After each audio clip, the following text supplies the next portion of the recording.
வணக்கம். அதிர்வு அதிகாரம் 2 நிகழ்ச்சியில் உங்கள் அனைவரையும் சந்திப்பதில் மகிழ்ச்சி அடைகிறோம். யாழ் மாவட்ட நாடாளுமன்ற உறுப்பினரும் பாராளுமன்ற குழுக்களின் பிரதி தலைவரும் முன்னாள் பிரதி அமைச்சருமான அங்கஜன் ராமநாதன் அவர்களை இன்றைய தினம் நாங்கள் சந்திக்கிறோம். வணக்கம். வணக்கம். எப்படி இருக்கிறீர்கள்? சோமா இருக்கேன். நீங்கள் எப்படி இருக்கீங்க? நலமாக இருக்கிறேன். உங்களுக்கு என்னுடைய பிந்திய பிறந்தநாள் வாழ்த்துக்கள். நன்றி நன்றி. அங்கஜன் ராமநாதன் என்கிற பொழுது உங்களுடைய பேர் பரவலாக யாழ் மாவட்டத்திலும் சரி அதற்கு வெளியிலும் சரி தமிழ் பேசும் மக்கள் மத்தியில் பிரபலமாக இருக்கிறது. அதே நேரத்தில் நீங்கள் ஒரு இளைஞராக இருந்த காலப்பகுதியில் உங்களுடைய அரசியல் பிரவேசம் இடம்பெறுகிறது. இந்த அரசியலுக்கு வர வேண்டும் என்ற எண்ணம் உங்களுக்கு ஏன் வந்தது, எப்படி வந்தது? இது பல தடவைகளில் சொல்லியிருக்கிறோம், பேசியிருக்கிறோம். அரசியலுக்கு வர்றதுக்கான எந்த ஒரு நோக்கமுமோ ஆசையுமோ அதை நோக்கிய ஒரு பயணமும் இருக்கவில்லை. ஆனால் அது சார்ந்த ஒரு இன்ட்ரெஸ்ட் உள்ளுக்கே இருந்திருக்குது.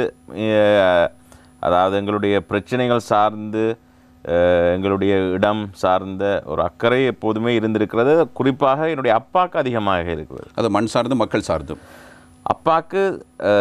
அப்பா வியாபாரத்தில் இருந்தாலும் தொடர்ச்சியாக அவர் தன்னுடைய பிரதேசத்தை சார்ந்த ஆக்கள் தன்னை அணுகிறவர்களுக்கு உதவி செய்து கொடுத்திருக்கிறார்கள் தன்னுடைய அரசியல் நண்பர்கள் ஊடாக. அப்போ அவருக்கு ஒரு ஆசை எப்போதுமே இருந்திருக்கிறது. இனி உழைக்க வேண்டிய தேவையும் இல்லை, அதில் பணம் சேர்க்கிறதை தாண்டி மக்களுடைய மனங்களை சேர்க்க வேணும், அதை மக்களுடைய பிரச்சனைகளுக்கு தீர்ப்புகள் வேணும். அந்த அடிப்படையில் ஆசை இருக்கும் போது நானும் படிச்சுட்டு அப்பாவோட தொழில் செய்து கொண்டிருந்தேன். ஆஸ்திரேலியாவில் படிச்சிங்க? ஆஸ்திரேலியாவில் போய் இன்ஜினியரிங் முடிச்சுட்டு பிறகு மாஸ்டர்ஸ் MBA செய்தேன். அது முடிச்சுட்டு அப்பாவுடைய ஒரு தொழில் செய்து கொண்டிருக்கும் போது தான் இப்படியான ஒரு வாய்ப்பு வந்தது. அதாவது என்னுடைய மக்களுடைய ஒரு உயர் பாதுகாப்பு வலயம் இருக்கிறது உங்களுக்கு தெரியும் எங்களுடைய வட பிரதேசத்தில். அப்போது எங்களுடைய காணிகளும் அங்கு தான் இருந்தது. அப்போ என்னுடைய ஒரு தரப்பினர் காய்ச்சிருந்தார்கள். அப்போ அவர்களுடைய விடயம் சார்ந்து நான் போய் அந்த நேரத்தில் அரசாங்கத்தில் இருந்த ஜனாதிபதி அவரிடம் பேசும்போது அவர் தான் அழைத்தார். சரி, உன்னுடைய மக்களுடைய பிரச்சனைகளை நீயே வந்திருந்து தீருன்ற அடிப்படையில். அப்போ நான் யோசித்தேன், அரசியலுக்கு படிக்கலை, நான் படித்தது கம்ப்யூட்டர் இன்ஜினியரிங். இப்போ அதுக்கப்புறம் மாஸ்டர்ஸ் செய்தது பிஸ்னஸ் அட்மினிஸ்ட்ரேஷன், இன்டர்நேஷ்னல் பிஸ்னஸ். ஆனால் பொலிட்டிக்ஸ் சார்ந்து எந்த ஒரு அனுபவம் இல்லை, ஒரு அரசியல் சார்ந்த ஒரு குடும்பமும் இல்லை. ஆனால் ஏதோ வருகின்ற வாய்ப்பை சரியாக பயன்படுத்தி என்னால் என்ன முடியும் என்றதை நான் இந்த மக்களுக்கு ஏதாவது ஒன்று செய்ய வேணுமென்ற ஒரு அக்கறை உள்ளுக்குள் இருந்தது. அந்த அடிப்படையில் தான் தொடங்கினது. வர்ற வாய்ப்பை நாங்கள் சரியாக பயன்படுத்தி கொள்வோம் என்ற ஒரு எண்ணம். ஆனால் முதல் உடனடியாக ஒரு தேர்தல் தான் சந்தித்தேன். அந்த தேர்தலில் தோல்வி. உங்களுக்கு அரசியல் பிரவேசம் என்கிற பொழுது சாதாரணமாக உங்கள் எண்ண ஓட்டமாக இருந்தது மக்களுடைய பிரச்சனைகளை தீர்க்க வேண்டும், இதற்கு நாம் முக்கியத்துவம் கொடுக்க வேண்டும், அதுவும் பிரயோக ரீதியாக என்பது. ஆனாலும் யுத்தம் முடிந்த உடனேயே அந்த தேர்தலும் வருகிறது. ஒரு குறிப்பிட்ட சில மாதங்களுக்கு பிறகு அந்த தேர்தலும் வருகிறது. உங்களுக்கு ஒரு அலாதியான ஒரு துணிச்சல் இருக்க வேண்டும். அப்போது இருந்த மக்களுடைய மனநிலை ஒரு பக்கம், ஆனால் உங்களுடைய அரசியல் பிரவேசம் ஒரு எதிர் பக்கம் இருந்து வருகிறது. இந்த முடிவினை நீங்கள் எடுப்பதற்கு எதுவான காரணம் எதுவாக இருந்தது? யுத்தம் முடியும் வரைக்கும் அரசியலுக்கு வர வேண்டிய தேவை எனக்கு இருக்கவில்லை என்று தான் நான் கருதினேன். ஏனென்றால் அரசியல் சார்ந்து சில விஷயங்களை பல தரப்பினர் எங்களுக்காக பேசிக்கொண்டிருந்தார்கள் என்று நான் நம்பினேன். ஆனால் யுத்தம் முடிவடைந்தது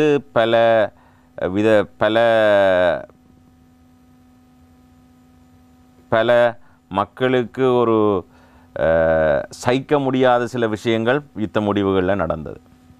அதற்கு பிறகு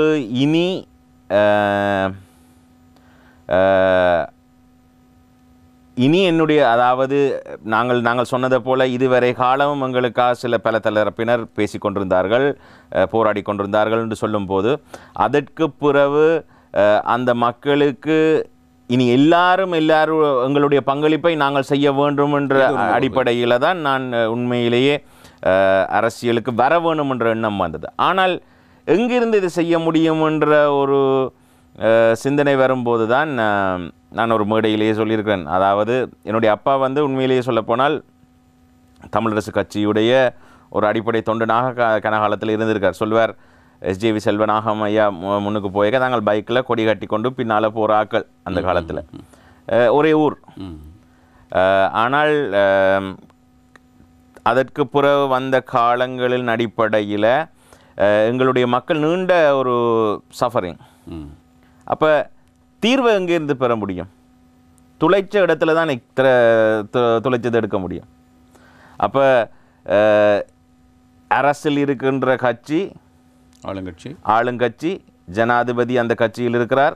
அப்போ அதுக்குள் ஊடாக போய்த்தான் எங்களுடைய மக்களுக்கான தீர்வுகளை பெற முடியும் என்ற அடிப்படையில் ஸ்ரீலங்கா சுதந்திர கட்சியில் நான் என்னுடைய முதல் பயணத்தை தொடங்கினேன். ஸ்ரீலங்கா சுதந்திர கட்சின்றது உங்களுக்கு தெரியும், ஒரு தேசிய கட்சி. அதாவது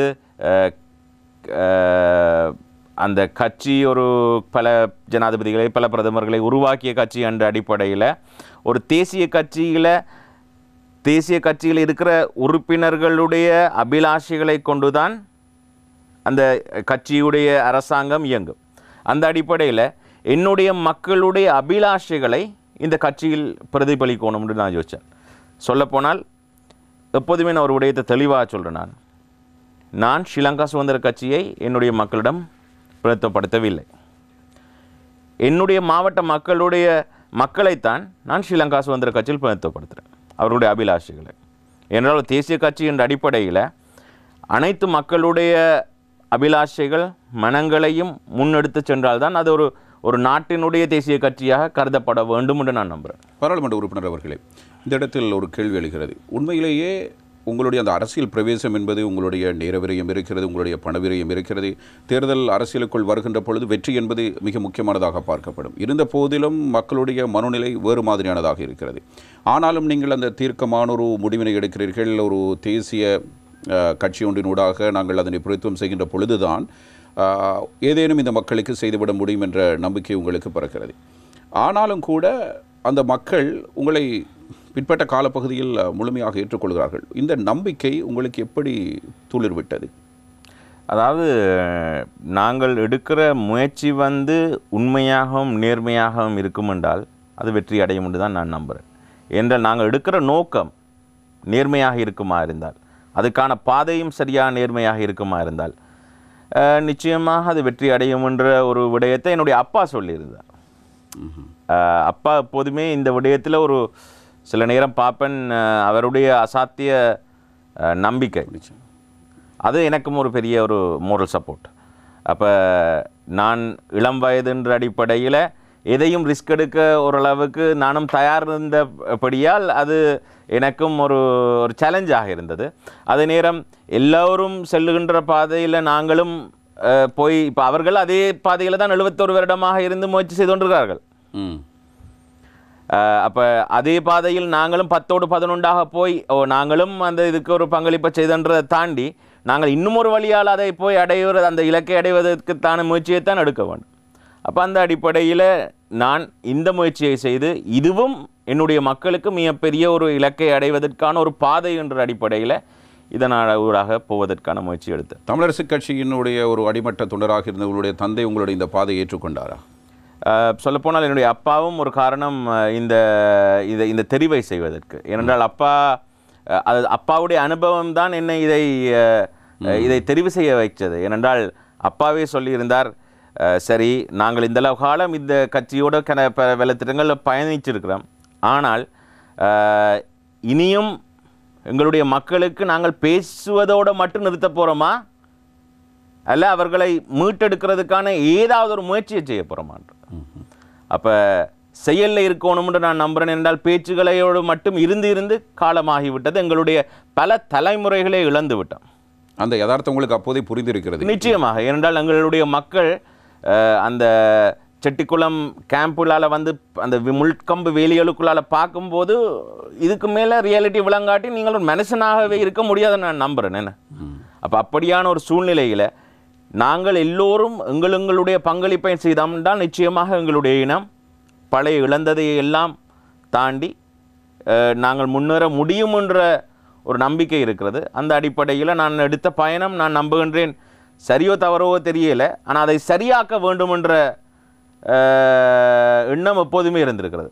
சரியோ தவறோ என்பது உங்களுக்கு முதல் தேர்தலில் தான் தெரிந்திருக்கும். ஏனென்றால் யுத்த வடு, அதே நேரத்தில் யுத்தத்தினுடைய வலி, அந்த கூற முகங்கள் மக்கள் மனங்களில் அப்படி இருக்கிற ஒரு சந்தர்ப்பத்தில் நீங்கள் ஒரு இளைஞர் அனுபவ ரீதியாக இந்த பிரச்சனைகளை ஏற்றுக்கொள்கிற ஒரு பக்குவம் இல்லாவிட்டாலும் கூட ஒரு உத்வேகம் உங்களிடம் இருந்திருக்கும். அந்த சந்தர்ப்பங்கள் நீங்கள் மக்களிடம் வாக்கு கேட்க செல்கிற பொழுது நீங்கள் நல்லவராக இருக்கிறீர்கள் தம்பி, ஆனால் நீங்கள் சேர்ந்திருக்கிற இடம்தான் பிள்ளை என்று மக்கள் சொல்லியிருப்பார்கள் தான். இதை பல தடவைகள் கேட்டு கேட்டு கேட்டு எனக்கு அது பழக்கமாக போன ஒரு விடயம். அதாவது நான் அவர்களுக்கு சொன்ன ஒரே ஒரு விடயம், நான் தான் உங்களை சந்தித்து உங்களோடு செயல்பட போகிறேன், கட்சி அல்ல. நான் உங்களைத்தான் பிரதிநிதித்துவப்படுத்த போகின்றேன். அந்த அடிப்படையில் கட்சியில் என்னை நம்பி இந்த கட்சிக்கு வாக்களியுங்கள், என்னை நம்பி வாக்களியுங்கள். நான் எப்போது இந்த கட்சியிலிருந்து உங்களுக்கு கொடுத்த வாக்குறுதியில் நிறைவேற்ற முடியாமல் இருக்கிறதோ அன்றில் அங்கிருக்க மாட்டேன் என்றது தெளிவாக நான் சொல்லியிருக்கிறேன். என்னை பொறுத்த வரைக்கும் இந்த நீங்கள் சொன்னதை போல இந்த அவநம்பிக்கையில் பல அந்த நேரம் ஒரு மொமெண்டஸ் டைம் என்ன, யுத்தம் முடிந்து பல வடுக்கள், பல காயங்கள், பல இழப்புகள், அந்த நேரத்தில் அதை சார்ந்த அந்த நேரத்தை பயன்படுத்தி கால சூழ்நிலையில் செய்கிற அரசியல் எனக்கு இப்போ உடன்பாடு இல்லை. அது நல்லா அந்த உணர்ச்சியை தூண்டிவிட்டு அதிலிருந்து அந்த வாக்குகளை பெறுவதற்கான எந்த ஒரு உள்நோக்கமும் எனக்கு அல்ல. ஏனென்றால் அன்றைக்கு காயப்பட்ட மக்களை இன்னமும் காயப்படுத்துவதற்கான நோக்கம் எனக்கு அல்ல. அதுக்காக மருந்து போடுவதற்கான ஒரு தீர்வு தேவை என்றால் அதை நோக்கி பயணிக்க வேண்டும் என்றால் இதுதான் பயணம். முதல்ல அவர்கள் அதை விளங்கி கொள்ளாவிட்டாலும் இறுதியில் அதை விளங்கி கொள்வார்கள் என்றது நம்பிக்கை இருந்தது. அதை நான் நம்புகின்றேன். கடந்த தேர்தலில் கூட மிகப்பெரிய ஒரு நம்பிக்கை என் மீது என் மக்கள் வைத்திருக்கிறார். அப்போ அது நான் நம்புகிறேன். நான் செய்த வேலை திட்டங்களும் மக்கள் என் மீது வைத்திருக்க நம்பிக்கையும் நிச்சயமாக அது பலன் கொடுத்திருக்கிறதா நான் நம்புகிறேன். 2010 தேர்தல் கொஞ்சம் வன்முறை சந்திக்க வேண்டியிருந்தது. அதனிடத்தில் அந்த தேர்தலில் உங்களுக்கு தோல்வி கிடைக்கிறது. இது உங்களை அவநம்பிக்கைக்குள் தள்ளியதா? நிச்சயமா. அதாவது பல தடவைகள் சில நேரம் அதாவது நான் அரசியல் என்பதை ஒரு யூனிவர்சிட்டிக்கு போய் படிக்கலை, ஒரு அரசியல்வாதிகளோடு இருந்து படிக்கலை. நான் ஒரு ஒரு ஸ்விம்மிங் பூலுக்குள்ளே போய் நீச்சல் தெரியாமல் தள்ளி விட்டால் எப்படி இருக்கும்? அப்போ அதுக்குள்ளே இருந்து அதாவது நீச்சல் என்பதே அதுக்குள்ளே இருந்து தான் நீச்சல் தளத்துக்குள்ளே இருந்து பழகினான். அதுதான் நான் சொல்ல வந்தது. அதாவது சுயமாகவே எப்படி இந்த அரசியல் இயங்குகிறது, இதனுடைய அரசியல் என்ன, அந்த மக்களுடைய தேவைகள் அடிமட்டத்தில் உண்மையாக என்ன இருக்கிறது, அவர்களுடைய மனநிலை என்ன, அவர்களுக்கு என்ன தீர்வுகள் எதை நோக்கி போக முடியும் என்றது எல்லாத்தையுமே நான் நினைக்கின்றேன் என்னுடைய பாதையில் தான் நான் அதை இன்னமும் என்னை தெளிவுபடுத்தி என்னை அந்த பாதையில் கிளாரிட்டி உருவானது நான் நினைக்கின்றேன். போவதுதான். உங்களுடைய மனம் காயப்பட்டதா? உங்களை எதிர்த்து பல்வேறு கருத்துக்கள் வந்திருக்கும். யாழ்ப்பாணத்தை சுற்றி என்ன நடந்தது என்பது எங்களுக்கு தெரியாது. நீங்கள் ஒரு இளைஞர், ஒரு துணிச்சலாக தேர்தல் அரசியலுக்கு வர வேண்டும், என்னுடைய மக்களுக்கு ஏதேனும் செய்ய வேண்டும் என்ற நம்பிக்கையோடு வந்திருந்தீர்கள். ஆனால் அப்போது சிறு கட்சிகள், அதாவது தமிழ் தேசிய கட்சிகளுடைய ஆதிக்கம் நிறைந்த ஒரு பகுதி, அதுவும் அதிலும் குறிப்பாக தீர்வொன்று வேண்டும், அதனத்தில் அப்போது இருந்த நிலையில் அவர்களுடைய செல்வாக்கு அதிகளவில் இருந்த ஒரு காலப்பகுதி. அப்போது அந்த மனநிலை எப்படி நீங்கள் எதிர்கொண்டீர்கள்? ஒன்று, நானும் ஒரு இளைஞராக இருந்தபடியால் ஒரு சேலஞ்சிங் எக்ஸ்பீரியன்ஸ் என்பது ஒன்று எப்போதுமே எங்களுக்கு எல்லாருக்கும் பிடிக்கும். அந்த அடிப்படையில் எதையும் சமாளிக்கலாம் என்ற ஒரு தைரியம் இருந்தது. ஆனால் நிச்சயமாக அனைவருக்கும் தெரிஞ்ச ஒரு விடயம், எங்களை பற்றி ஒரு சோஷியல் மீடியாலேயோ யாரும் ஒரு ஆள் பிழையாக, அதாவது எங்களுடைய அரசியலில் பற்றி ஒரு விஷயத்தை உண்மையாக சொல்லணும், பல பொய்யான விடயங்களை கூட சொல்லி இன்னொரு தாக்குறதுகள் கணக்கு இருக்கிறது. எங்களுடைய அந்த காலகட்டத்தில் பல ஊடகங்கள் கூட பொய்யான செய்திகளை போட்டுக்கொண்டிருந்தது. அப்போது சில இடத்துல குடும்பத்தை, தனிப்பட்ட ரீதியில் குடும்பங்களை தாக்கும் போதெல்லாம் யாருக்குத்தான் ஒரு மனவேதனை வராது. ஆனால் அந்த அரசியலில் அவர்கள் என்னை அதை நோக்கி தள்ளினாலும் நான் அதன்படி அதுக்கு பதிலடி கொடுக்கவில்லை. எப்போதாவது தோன்றியதா உங்களுக்கு இது வேறு கட்சியை தேர்ந்தெடுத்திருக்கலாமா, நாங்கள் ஒரு தமிழரசு கட்சியிலோ அல்லது புலட்டிலோ டெலோவிலோ போய் சேர்ந்து விடலாம் என்ற எண்ணம் உங்களுக்கு வந்ததா, அல்லது அவர்கள் அழைப்பு விடுத்தார்களா? பல தடவைகள். இன்னமும் நான் நம்புகின்றேன் அப்படியான வாய்ப்பு இருக்கும். ஆனால் ஒரு விடயத்தை நான் சொல்லணும் உங்களுக்கு என்னென்றால், வெறுமனே ஒரு பதவியை பெறுவதற்கோ அதனூடாக வரக்கூடிய பலன்களை பெறுவதற்கோ போவதாக இருந்தால் நான் இந்த பாதையை தெரிவு செய்ய தேவையில்லை. அது எனக்கு தேவையும் இல்லை என்று நான் நம்புகின்றேன். என்றால் என்னுடைய அப்பா எனக்காக தேவையான அளவுக்கு உழைச்சி வச்சிருக்கிறார். நானும் என்னால் முடிஞ்ச அளவுக்கு தொழில் செய்து நானும் படித்த படிப்பை வைத்துக்கொண்டு என்னுடைய தொழிலிலிருந்து நானும் தேவையான அளவு உழைச்சி கொண்டிருக்கேன். அப்போ அது வந்து தான் எனக்கு இன்னும் ஒரு பேரை தரப்போவதுன்றதுக்காக இல்லை. அப்போ பதவிகளை மட்டும் பெறுவதாக இருந்தால் நான் நீங்கள் சொல்லதே போல் மக்கள் மனநிலை எங்கே இருக்குதோ அதை நோக்கி இவ்வளோ காலம் அதில் இருந்து தொடர்ச்சியாக வந்து உங்களுக்கு தெரியும் நான் சொல்வது என்னவென்று. அப்போ அதை தாண்டி ஏதாவது செய்ய வேண்டும் என்கிற உந்துதலும் தேவையும் கண்டிப்பாக. அதாவது இருக்கிற இடத்திலிருந்து மக்களை ஒரு படியேனும் முன்னேற்ற வேண்டும். அது என்னால் அதை கடும் முயற்சி அதை அதுக்காண்ட உழைப்பை செய்ய வேண்டும் என்ற எண்ணத்திலேயே எங்கிருந்து செய்யலாமோ அங்கிருந்து செய்ய வேணும்ன்றதில் தான் என்னுடைய எப்போதுமே சிந்தனை இருந்தது. நீங்கள் சொன்னது போல் அதாவது நான் எடுத்த முடிவுக்கு பிறகு ஒரு காலமும் திருப்பி வேறு எங்கேயும் போகணுமோன்ற ஒரு சிந்தனை எனக்கு எப்போதுமே வந்ததில்லை. அப்படி வந்ததில்லை. சரி, அது உண்மையில் அழைப்புகள் பல இடங்கள்லேருந்து வேறும் தொடர்ச்சியாக இப்போது கூட அழைப்புகள் வந்து கொண்டு தான் இருக்கிறது.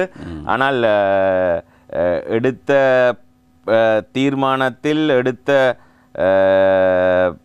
தெரிவில் இருந்து பயணிக்க முடியும் என்ற ஒரு நம்பிக்கை இருக்குது எனக்கு. சாதாரணமாக சிறுபான்மை மக்கள் பிரதிநிதிகள் இந்த நம்பிக்கை காப்பாற்ற மாட்டார்கள். அவர்கள் தேர்தல் வெற்றி பெற வேண்டும் என்பதற்காக அடிக்கடி கட்சிகளை கொள்கைகளை மாற்றிக்கொண்டே இருப்பார்கள். அந்த வகையில் உங்களை நாங்கள் பாராட்ட வேண்டும். இப்படியான ஒரு மனநிலையில் இருந்த பொழுது 2013 தேர்தல் உங்களுக்கு மகிழ்ச்சியை தந்திருக்கும். அந்த மாகாண சபை தேர்தலை எதிர்கொண்ட அனுபவம் உங்களுக்கு எப்படி இருந்தது? அது முதல் அனுபவம். ஒரு வெற்றி கண்டதின் முதல் அனுபவம். அது என்னுடைய பாராளுமன்ற தேர்தலுக்கு பிறகு நான் ஒரு அமைப்பாளராக நியமிக்கப்பட்டேன். அதற்கு பிறகு நான் என்னுடைய மக்களோடு சேர்ந்து வேலை செய்ய தொடங்கிவிட்டேன். ஆனால் வேலை செய்கிறேன்டா என்னன்றதையும் நான் அதில் தான் போய் படித்தேன் அரசியல். அதாவது கிராஸ் ரூட்டில் போய் மொபிலைஸ் பண்ணி மக்களோட சந்தித்து மக்களுடைய பிரச்சனைகளை அறிந்து அவர்களுடன் சேர்ந்து அவர்களுக்கான தீர்வுகளை நோக்கி பயணிக்கிறதுன்றதை அதனூடாகத்தான் படித்தேன். அதுக்கு பிறகு மாகாண சபை 2013 தேர்தலூடாக வெற்றி பெற்று முதல் வட மாகாணம் முதல் உருவாக்கப்பட்டது அந்த 2013. இப்போ அந்த மாகாண சபைக்குள் போய் என்னுடைய மக்களுக்கான பிரச்சனைகளை தீர்வுகளை பெற முடியும் என்ற நம்பிக்கையில் பலத்த நம்பிக்கையோடு போனான். ஆனால் அந்த மாகாண சபையும் ஒரு வெறுமனே ஒரு கேலரிக்கு ப்ளே பண்ணுற ஒரு சபையாக மாறிவிட்டது. ஏனென்றால் அந்த மாகாண சபையில் மக்கள் பலத்த எதிர்பார்ப்பை வச்சிருந்தார்கள். அதாவது நாங்கள் அதிகார பகிர்வை விரும்புகிறவர்கள் முதல் மாகாண சபை உருவாகிறது. சொன்னப்போனால் அந்த தமிழ் பத்திரிகை ஒன்றில் போட்டிருக்கால் தமிழ் அரசு உருவானது என்றுதான் முதல் அந்த ஒரு பத்திரிகையில் வந்தது. ஆனால் அதனுடைய நம்பிக்கை பல விதத்தில் ஏமாற்றப்பட்டது என்று தான் நம்புகிறேன். ஏனென்றால் அந்த இருந்த மூமெண்ட்டை நாங்கள் சரியாக பயன்படுத்தவில்லை. அந்த நேரம் பலர் அரசியல் பேசிக்கொண்டும் அரசியலுக்கான சில தீர்மானங்களை எடுத்துக்கொண்டிருந்தார்களே ஒழிய உண்மையாக அதிகார பகிர்வு சார்ந்து பல நியதி சட்டங்கள் பல உருவாக்கவே படவில்லை. அதை இப்போ பேசுகிறோம் நாங்கள். ஆனால் அந்த நேரம் இருந்த 5 வருடத்தை நாங்கள் வீணாக்கி விட்டோம்ன்ற எண்ணம் கூட எனக்கு இருக்கிறது. அதாவது ஆளுநருடைய அதிகாரங்கள் அதற்கு பெரிய தடையாக இருப்பதாக ஒரு குற்றச்சாட்டு அதாவது குற்றச்சாட்டுகளும் எதிர்ப்புகளும் எங்களுக்கு கனகாலமாக இருந்து கொண்டு தான் இருக்கிறது, இல்லை என்று சொல்ல முடியாது. ஆனால் இருக்கிறதை நாங்கள் சரியாக பயன்படுத்தி கொண்டோமா, முழுமையாக பயன்படுத்தி கொண்டோமா என்று யாராலும் சொல்ல முடியுமா? இல்லை தானே. அதாவது ஒதுக்கப்பட்ட நிதி கூட திருப்பி அனுப்பப்பட்டது என்று பல தடவைகள் பலர் பேசியிருக்கிறார்கள். இன்னமும் அதில் இருந்த மாகாண சபை உறுப்பினர்கள் இப்போது வந்து சொல்கிறார்கள், நாங்கள் அந்த காலத்தில் இந்த நிதி சட்டத்தை உருவாக்கி இருக்கலாம். என்கிற ஆதங்கத்தை வெளிப்படுது. ஆதங்கத்தை இப்போது வெளிப்படுத்தி பிரயோசனம் இல்லை தானே. அப்போ நான் அந்த நேரமே 2013 இருந்து ஒரு 2 வருடம் முயற்சி செய்து முடியவில்லை என்ற பின்பு நான் யோசித்தேன், மாகாண சபைக்குள் இருந்து என்னுடைய வேலை திட்டத்தை செய்ய முடியாட்டி ஒரு பாராளுமன்ற உறுப்பினராக வந்து இதை செய்ய முடியும் அடிப்படையிலேயே 2015 பாராளுமன்ற தேர்தலில் போட்டியிட்டார்.